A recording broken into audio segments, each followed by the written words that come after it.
Dari berbagai sumber yang didapat, Nadiem Anwar Makarim, BA, MBA adalah seorang pengusaha Indonesia yang menjabat sebagai Menteri Pendidikan, Kebudayaan, Riset, dan Teknologi Indonesia pada era Kabinet Indonesia Maju, pemerintahan Presiden Joko Widodo Ki Haji Ma'ruf Amin, yang dilantik pada tanggal 23 Oktober tahun 2019. Nadiem Makarim dilahirkan di Singapura pada tanggal 4 Juli tahun 1984. Ia anak tunggal dari Nono Anwar Makarim, yang diketahui merupakan seorang pengacara dan praktisi hukum terkenal yang merupakan bekas bos dari pengacara Hotman Paris Hutapea. Ibu Nadiem bernama Atika Al-Gadri, anak dari Hamid Al-Gadri yang dikenal sebagai pejuang kemerdekaan. Pendiri Gojek ini diketahui memiliki saudara bernama Raya Makarim yang bekerja sebagai seorang penulis naskah film. Istri Nadiem Makarim diketahui bernama Franka Franklin. Nadiem Makarim sendiri beragama Islam sementara istrinya beragama Kristen. Mereka berdua melangsungkan pernikahannya di Bali pada tahun 2014 yang lalu.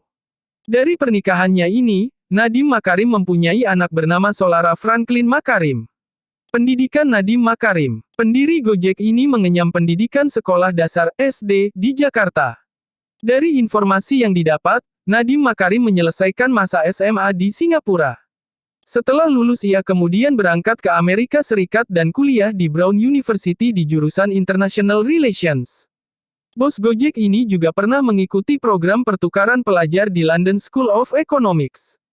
Tamat dari Brown University, Nadiem Makarim kemudian mengambil program Master Business of Administration, MBA, di salah satu kampus paling bergengsi di dunia yakni Harvard Business School di Harvard University. Riwayat pekerjaan Nadiem Makarim. Walaupun dikenal sebagai lulusan universitas paling bergengsi di dunia, Nadiem Makarim tidak lupa diri. Ia lebih memilih kembali ke Indonesia untuk berkontribusi ketimbang bekerja di luar negeri. Saya dididik dari kecil untuk kembali dan berkontribusi di tanah air, walaupun seumur hidup lebih sering bersekolah di luar negeri, orang tua saya sangat nasionalis, dan karena itu passion saya untuk tanah air sangat besar, kata Nadiem Makarim. Konsultan manajemen di McKinsey & Company. Selepas lulus dari Brown University, Nadiem Makarim mengawali karirnya sebagai seorang konsultan manajemen di perusahaan konsultan McKinsey & Company di tahun 2006, dan kemudian berhenti karena melanjutkan studinya di Harvard University. Menjabat co-founder Zalora Indonesia. Setelah menyelesaikan masternya di Harvard University, Nadiem bekerja sebagai co-founder Zalora Indonesia sekaligus managing editor di sana. CIO startup Kartuku. Setelah keluar dari Zalora, ia kemudian bergabung dengan perusahaan startup Kartuku, sebuah perusahaan penyedia layanan pembayaran non-tunai di Indonesia. Namun kelak perusahaan Kartuku diakuisisi oleh Nadiem Makarim untuk memperkuat lini GoPay dari Gojek. Di Kartuku ia menjabat sebagai Chief Innovation Officer, CIO Kartuku. Mendirikan Gojek. Setelah memiliki banyak pengalaman selama bekerja di perusahaan ternama, Nadiem Makarim kemudian memutuskan resign atau mengundurkan diri dari tempat ia bekerja. Saya tidak betah bekerja di perusahaan orang lain, saya ingin mengontrol takdir saya sendiri, kata Nadiem Makarim. Di usia yang masih muda, dan memiliki jiwa entrepreneurship yang tinggi, ia mencoba merintis perusahaan sendiri, ia kemudian mendirikan perusahaan Gojek pada tahun 2010. Awal ide bisnis Gojek. Pepatah mengatakan, pengalaman mengajarkan segalanya, mungkin itulah yang dialami oleh Nadiem ketika mendirikan Gojek. Nadiem yang kala itu sedang bekerja di McKinsey & Company, lebih sering menggunakan jasa ojek ketimbang menggunakan mobil, karena mobilitasnya yang tinggi serta tingkat kemacetan di Jakarta yang tinggi. Di sisi lain, ia menemukan kenyataan bahwa ia sulit menemukan ojek saat dibutuhkan. Ia juga melihat kenyataan bahwa tukang ojek hanya menghabiskan waktunya menunggu pelanggan, dan cukup sulit mencari pelanggan. Fakta tersebut ia dapat dari hasil berbincang-bincang dengan beberapa ojek langganannya. Disinilah, ia melihat ada masalah supply and demand yang menurutnya tidak sesuai. Sehingga dengan mendirikan Gojek bisa menjadi problem solving untuk masalah yang ia alami. Disney Nadiem berharap bahwa dengan layanan transportasi yang cepat serta pengiriman yang cepat untuk membantu warga Jakarta. Awal berdirinya Gojek. Dari masalah tersebut, Nadiem Makarim kemudian mendirikan Gojek pada tahun 2010. Ia menggunakan garasi mobilnya sebagai kantor pertama dari Gojek yang beralamat di Jalan Kerinci, Jakarta Selatan. Saat itu, sistem pemesanan Gojek belum menggunakan aplikasi seperti sekarang. Nadim pada awalnya menggunakan call center sebagai perantara antara driver Gojek dan pelanggan.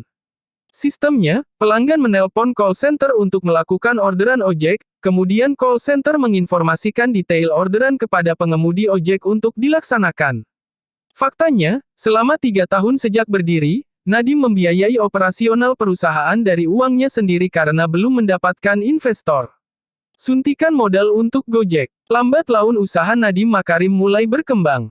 Di tahun 2014, ia pertama kali mendapatkan suntikan dana untuk mengembangkan Gojek dari North Star Group, sebuah perusahaan investasi asal Singapura. Kemudian Redmart Limited dan Simplistic PT Ltd, ikut menyuntikkan dananya di Gojek melihat perkembangan positif dari Gojek yang dibangun oleh Nadim Makarim. Gojek menjadi trending di tahun 2015. Tahun 2015 bisa dikatakan sebagai tahun terbaik dari Gojek sebagai sebuah perusahaan startup. Di tahun itu, Gojek meluncurkan aplikasi pertama di platform mobile phone. Ini juga merupakan langkah untuk menarik minat pelanggan baru menggunakan jasa Gojek sekaligus memperkenalkan model bisnisnya di masyarakat luas. Tak butuh waktu lama, masyarakat kemudian berbondong-bondong menggunakan aplikasi Gojek. Selain itu, pemberitaan media yang gencar mengenai Gojek sebagai aplikasi transportasi berbasis online turut mengangkat nama Gojek di mata masyarakat Indonesia. Gojek mengedukasi masyarakat bahwa dengan aplikasi Gojek maka masyarakat dapat dengan mudah memesan dan mendapatkan layanan ojek yang aman dan nyaman serta cepat. Dengan segera munculnya Gojek ini kemudian merevolusi gaya hidup masyarakat dalam menggunakan jasa transportasi terutama ojek. Pengguna aplikasi Gojek terus-menerus bertambah banyak. Di sisi lain guyuran dana dari investor terus bertambah bagi Gojek seperti dari SoftBank hingga Google.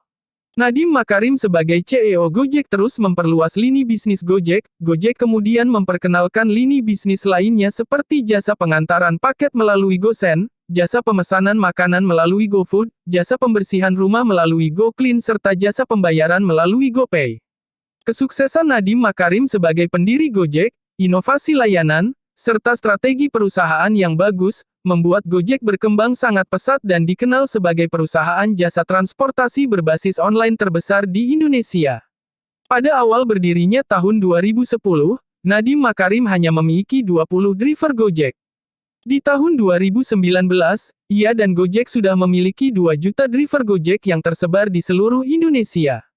Dikutip dari CNBC Indonesia, pengguna Gojek sudah mencapai ratusan juta dan menangani pemesanan lebih dari 3 juta pemesan setiap harinya. Ekspansi Gojek sendiri sudah mencapai 5 negara di Asia Tenggara dan tersebar di 207 kota. Gojek kemudian bertransformasi sebagai salah satu perusahaan startup tersukses di Indonesia yang berada di level Dekakon. Dekakon adalah sebutan untuk perusahaan dengan nilai atau valuasi perusahaan mencapai 140 triliun. Berapa total kekayaan Nadim Makarim?